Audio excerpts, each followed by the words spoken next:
Dear Tita El, masugid po akong taga-subaybay ng inyong program. Minsan na po akong nasa poll sa inyong paalayla dito sa hashtag sa True Love Notes. Nakilala ko po pala ang talking stage ko ngayon sa isa kong kaibigan dahil sa isang event. Nagka-followan po kami sa social media after ng event. After a few weeks, hindi dahil po sa nag-a-assume, pero masasabi ko na, this guy is giving me the hints, Tita El. Madalas siyang nag-heart sa stories ko at may mga random na pangangamusta sa akin. At alam kong may laman nga yun, Tita El. Kaya naman, ako na mismo ang nagtanong sa kanya kung may something ba? Umamin naman siya, Tita El, na interesado siya sa akin at ganon din ako sa kanya. 4 na buwan na kaming nasa talking stage, Tita El, at may ilang casual dates na rin po. Handa na ako, Tita El, na i-level up ang kung ano man ang meron kami. Kaso, ramdam ko na hindi pa ganun ang gusto niya eh. Gusto ko pong ipaalam sa kanya, Tita El, kaso ayoko namang isipin niyang pine-pressure ko siya. Dala lang din siguro ito ng past unlabeled relationship ko. Dapat ko bang i-open up ito sa kanya? Kasi andito na ako sa punto na he fell first, but I fell harder. Galing po yan kay Eka ng Caloocan.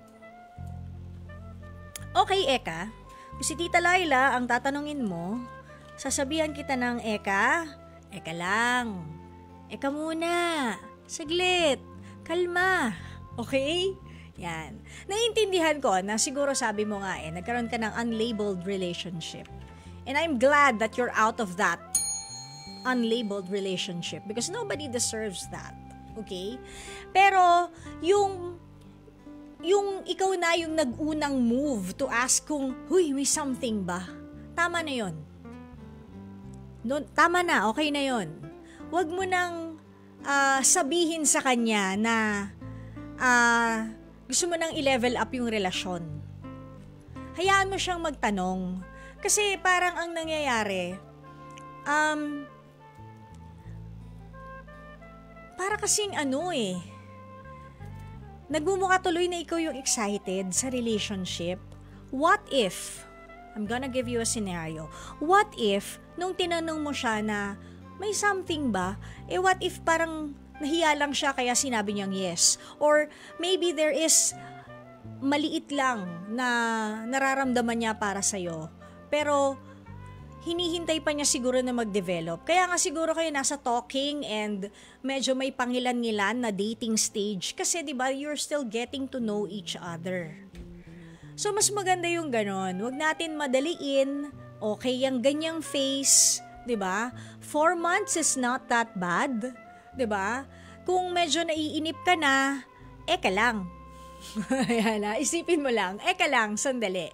Huwag ka maiinip kasi in the end, mas magbe-benefit ka sa ginagawa niyang 'yon. Kasi nakilala mo rin siya. At saka, huwag mo kasing sasabihin na gusto mo nang i-level up yung relationship with him. Kasi baka mamaya, are you guys exclusively dating? Because talking stage, what does that mean? You're just talking? What if he's like talking stage with somebody else as well? Diba? So, okay na tayo muna sa talking and dating ng konti stage. If exclusively dating na kayo after a few more months, siguro dun mo na matatansya. Pero dahil kahit ganito ang itsura ni Tita, uy, may pagdadalagang Pilipina pa rin to. Haan mo siya magtanong, 'di ba? Kasi parang ang sa akin. Alam mo yan, Jen, kulasa tayo eh. Hindi, kasi parang masyadong straightforward kung ikaw pa yung magtatanong. Parang atat yun yung right word eh, atat. So wag natin ibigay yun sa kanya. Kasi ano pa yung thrill? Ano pa yung yung parang purpose ng ligawan or yung excitement ng ligawan kung inihahain mo na agad?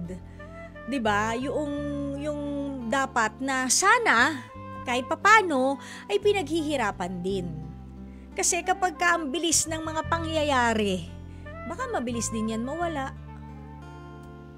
Baka ang ending yan, maging kayo nga ngayon, pero baka mabilis din kayong mag-break, ikaw talaga mapapasabi, uy, eka lang sandali, dapat tayo pa. 'Di ba? So, mas maganda that you're in the talking stage, dating ng konti stage. And hopefully, sana magkaroon kayo ng exclusively dating stage. And you let him pop the question, you let him ask.